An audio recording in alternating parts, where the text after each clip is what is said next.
Good morning, class 7. Today we will revise our first chapter of history, tracing changes through 1,000 years. So our next topic, our topic is thinking about time and historical periods. Historians do not see time just a passing of hours, days or years. As a clock or calendar, time also reflects changes in social and economic organization. In the persistence and transformation of ideas and beliefs, the study of time is made somewhat easier by dividing the past into large segments, periods that possess shared characteristics.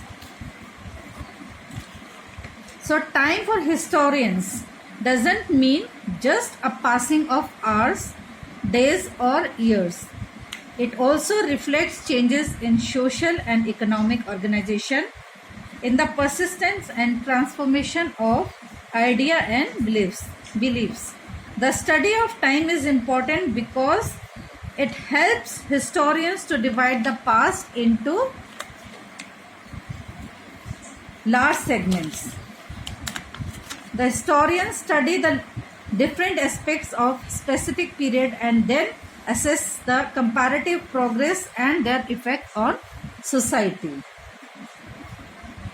So in the middle of the 19th century, British historians divide the history of India into three periods: Hindu, Muslim and British. This division was based on the idea that the religion of rulers was the only important historical change and that there were no other significant development in the economy, society or culture.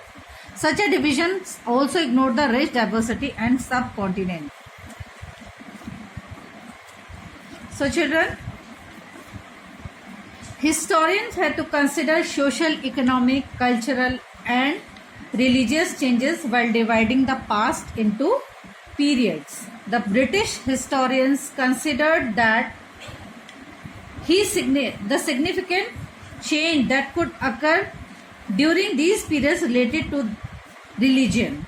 So they divided time into three periods. First is Muslim period, second is Hindu period and third is British period. But this division ignored the rich diversity of the subcontinent. The modern historians classify the history into three parts. First is ancient history, medieval history and modern history. So 1,000 years of the Indian history witnessed a number of changes. So describe the entire period as one historian unit is not apt. So the period that lies between ancient and modern period is known as medieval period of history. The period from second half of the 8th century to the first half of the 18th century. So children, revise this topic. Thank you. Have a nice day.